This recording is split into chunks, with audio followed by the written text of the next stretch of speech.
Welcome to an important episode of Beyond the Nexus. We'll be looking at Blizzard's future plans for competitive Heroes of the Storm in 2017. We also have tips from professional shot callers on how to approach our newest battleground, Praxis Holdout. We got a lot to cover, so let's get to it.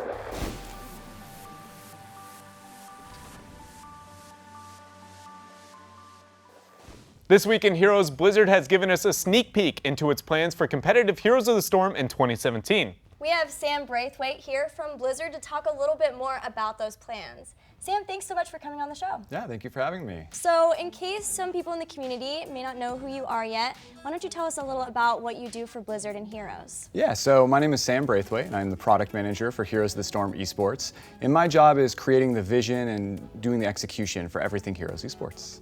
Right now, my focus on 2017, and as you guys saw from the announcement, we have some really exciting things planned, and we can't wait. Well, speaking of 2017, we see a pretty drastic difference between the formatting of 2016 to 2017. Yeah. Why the big change? I came into this as a fan first. We're seeing so many great games of Heroes being played this year, but unfortunately it's a little bit hard to follow right now. And that's what the foundation of 2017 is all about, which is consistency. We want to make it a lot easier for both competitors and players and community members to follow along with what we're doing and where they can watch our competitive games. Right now, for example, it's very difficult to understand not only what's happening in your own region, but to also get a global sense of the Heroes esports scene. And by really streamlining everything next year, we're hoping that with the consistency added in, that it's going to be very easy to follow your favorite players, your favorite teams, and not only that, but to keep up to date with what's happening around the world as well. Well, speaking of around the world, it also gave hint towards more international play for the best of every region.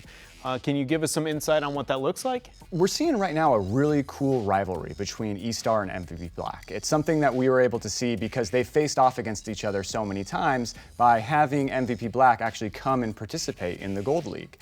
This is something that we want to kind of expand upon around the entire world. And so what we're trying to accomplish next year with our international clashes is really building up rivalries.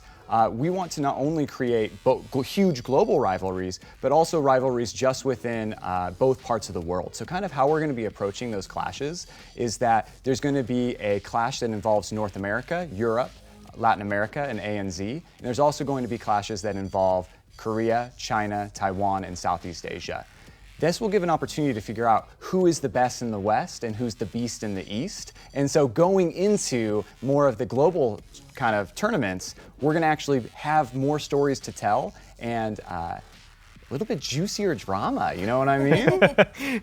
Well, you guys also make comments about having regular competition, but then also regular compensation. Yes. What exactly does that mean? So we're trying to level up every aspect of our program for next year. And the reason why we're trying to guarantee this regular compensation is because we're going to be asking a lot more from our players. We're going to be tripling the amount of content that we're going to be producing for our fans for Heroes Esports, and we want to make sure that our professional players are taken care of. How it's going to work is that we're actually going to be paying our players based off of appearance fees. So it doesn't matter if you get first place or last place in the league. Every single player and every single team is going to make the same amount of money from the beginning of the season to the end. Don't get me wrong, there's still going to be like a lot of opportunities for teams to earn more money on top of that by being the best in their region, by going to these international clashes. But as the foundation of the league, we really want to make sure that all teams have the opportunity to be able to practice, be able to treat this like a job, and to really get better and dedicate their lives to it. Well, Sam, coming from commentating at the amateur level originally, one of the things I was most excited about was to see an increased focus on that aspect of competitive Heroes. What are you guys hoping to accomplish with that? Yeah, so we're really excited about the Open Division. We're kind of viewing the Open Division as bridging the gap between Hero League and professional play. We want to make it as easy as possible for both veterans of the game as well as newcomers, where if they want to become a pro, if they want to be in HGC, that path is really clear. It's simple. It's just you grab 4 of your friends, you sign up for an open tournament, you can win cash and points, which is super exciting. And not only that, but you have an opportunity to actually go into the professional league by participating in the relegations and ultimately knocking out one of them for their spot. So the Open Division is something we are super excited about, and we think that having just the training grounds and the foundation will be able to create a lot more high quality players. That's actually really awesome to hear, and it sounds like there's a lot to look forward to in 2017. So, what is your favorite thing out of everything going into 2017? I think the thing that I'm looking forward to the most is going to be the level of skill that we're going to see coming out of teams next year. By having a really consistent schedule and by giving everybody the schedule up front, we're going to allow teams to have several weeks to prepare for a single matchup. They're going to know everything that they can know about them. The drafts are going to evolve. The strategy, how they interact with a specific opponent is going to change dramatically. And I think that's going to make the games not only a lot closer, but a lot bigger plays. One of the things that really solidified Heroes as an esport for me was being at DreamHack Summer and watching MVP Black and Tempest play. That was some of the highest level of competitive gaming I have ever seen in my career. I want that for everybody, you know, like I want to bring that, and I want that to be your average weeknight game in HGC North America. And by having the consistency in the foundation and being able to provide our competitive players with that regular compensation, they're going to be able to play, they're going to be able to practice, they're going to be able to take this seriously and treat it like a job, and that's what we want and that's what we expect from them. So that's what I'm looking forward to the most, is definitely the higher skilled games that we're going to see coming out from every single region. Sam, your excitement has got me so pumped for next year. Thank you for coming on Beyond the Nexus and talking to us more about it. Yeah, thanks for having me, guys. Well, now we're gonna look at how some of your favorite players ended up getting their names. Speaking of that, Sam, what's your gamer tag? My gamer tag is MilkFat. How'd you get that one? Well, when I was a kid and I was playing World of Warcraft for the first time, I had to create a username, and overheard a conversation happening in the kitchen between my mom where my cousin started a new band and he decided to name his band MilkFat. And I remember my mom said something like, oh, nobody will take anybody seriously with the name MilkFat. And so I was like, yeah, sounds great. At least it's not Dreadnaught. Okay, you named yourself after a fake plant. Touche.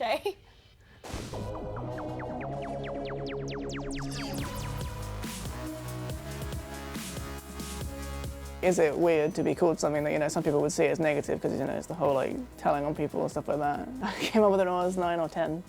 So I'd assume it's Harry Potter related, but I can't confirm for you because it's just something I've always had. There's been a couple of times where I've tried to change it, but I always end up going back. It just sticks too much. 英语是分美式英语和英式英语的。我想找一个单词，就找一个词，它是两种英语都是这么说的，然后就是 elegant。Well, I'm a huge Blizzard fan, and I played World of Warcraft ever since Burning Crusades. At first I made a hunter, then I switched to a warrior, and then for warrior there's like specializations, and one of them was Fury. I just liked it because it did a lot of damage.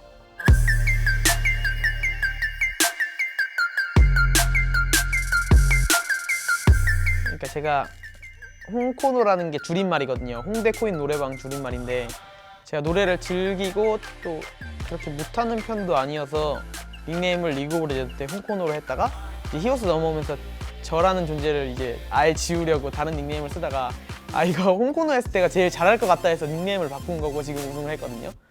그래서 그게 유래고 이제 홍코노로 바꾼 거는 잘한 것 같아요.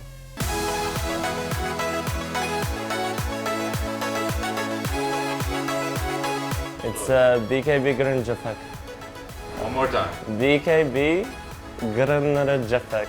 Yeah, random letters. It has no meaning. I wanted to change battle tag on Blizzard. I wrote my nick, like my real name, which was supposed to be, but then something happened with the browser and the page refreshed. And then I had this BKB Grunjefek. And then I tried to mail Blizzard like 3-4 times, and they told me that we cannot change the battle tag because it won't be fair for other players. And I was like, okay, I'll just stick with this. I like it. Welcome to XP Soak, where we're helping you guys at home learn to play like the pros. Praxis Holdout is the first map to enter the Nexus since Towers of Doom, so we figured we'd give you guys some tips and tricks on how to play the new map. And we got some help. We talked to the shot callers from both of the European teams headed to BlizzCon, so Athero Angel from Team Dignitas and Quacknix from Fnatic, and got their take on Praxis. So let's start with drafting. Praxis is this very unique hybrid of the Shrine phase from Dragonshire, the map objective swapping lanes of Battlefield of Eternity, and early game skirmishing of Haunted Mines. For this reason, certain elements of drafting for those battlegrounds carry over to Praxis Holdout. For example, because there's a pushing objective, no surprise, Sylvanas is OP. But because the map objective is a bunch of small health pools rather than one large tanky immortal, for instance, her Shadow Dagger has the opportunity to spread to each and every one of them, making her good not only offensively, but defensively as well. But if you're not able to draft Sylvanas, there are still other area of effect damage dealers who work well in the defense. Some of the heroes Quacknick suggested, for example, are Lunara and Jaina. But because the Shrine phase does resemble that of Dragonshire, making sure that you have at least one strong solo laner is a really good idea. Also, much like Dragonshire, you have to capture both of the shrines to get the map objective. So if you control one and your opponent controls another, do not panic. Patience here is an absolute key thing to have. Do not make a risky rotation just to try and capture both. Because it's a two-lane battleground, Praxis laning is going to be probably very similar to Battlefield of Eternity with a 1-4 split. But another thing Ethereal Angel recommended is trying out having two solid solo lane heroes with wave clear, putting them in the lanes, and then having a 3-man roving squad to look for kills. Both of the players agreed that you have to have kill potential in those roaming squads to get a man advantage so that you can control the objective. Wave clear and poke is always a great tool to have, but when the map objective is very strong and opens as early as level 3 like it does on Praxis Holdout, you have to make sure your composition is willing to focus on those early skirmishes. And that's where we see the similarities with Haunted Mines. Because that objective was so powerful and the mines opened pretty early, you had to keep in mind those early game fights when drafting your compositions. But also like on Haunted Mines, because you know where the map objective is going to be pushing, you might want to consider if your composition outpushes your opponents. If this is the case, you might want to get a little bit of a mismatch when it comes to the laning phase and make sure you maximize the value of the map objective for your team. Also, Quacknick suggested getting aggressive heroes like Tyrael Greymane style compositions, so when your opponent defends the Zerg Rush, you get aggressive and zone them off. Both of the European players agreed on how to approach the Shrine phase. Try picking up the Shrine near your solo laner and then fighting with the rest of your heroes over the enemy-controlled point. Even if you're not able to get both of them, you're still getting a lot of work done because of your strong solo lane presence. And when your roaming squad has kill potential, your opponents are now forced to play back. This is going to give you advantage when it comes to the rotations, but then also control over a majority of the vision on the map. But speaking of vision, any hero that's going to be able to provide that for you is always great in the Shrine phase, like heroes like Tassadar. And think about how heroes with global mobility can change those things up. Ethereal Angel recommended that if your team doesn't have the better team fight, try to use heroes with global mobility to get ganks in lane, kind of how you would on Dragonshire in the top with a Falstad Fly-In or Brightwing. Another thing both the shot callers agree on is that if you don't have a large percentage advantage when it comes to the Zerg Rush, you want to consider defending because those things hurt if they're left alone.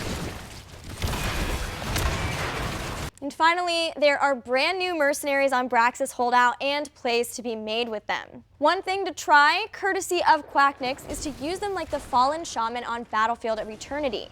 Pick them up to force a response in one lane on one side of the battleground and make plays on the other. But like we saw in Haunted Mines with the Giants being able to defend against the Grave Golem, you can use the mercenaries on Praxis Holdout in the same manner against the Zerg Rush. That sums up what we've learned on Praxis, and a special thank you to Ethereal Angel and Quacknix for helping us out. Good luck with your games on Praxis Holdout. We close out this week on What to Watch. For What to Watch, the Nexus games resume this weekend. Look forward to games from that from every weekend from here on out until mid-October. And this weekend, we also have the regionals for Southeast Asia. Be sure to tune in to figure out which team will be representing SEA at BlizzCon. And on Sunday is the Super League match to determine who will join MVP Black to represent Korea at BlizzCon. But that's all we got for you guys this week on Beyond the Nexus. We hope you guys are as excited as we are about Heroes of the Storm in 2017. Tweet at us and let us know what you think. But until next week, we'll see you in the Nexus.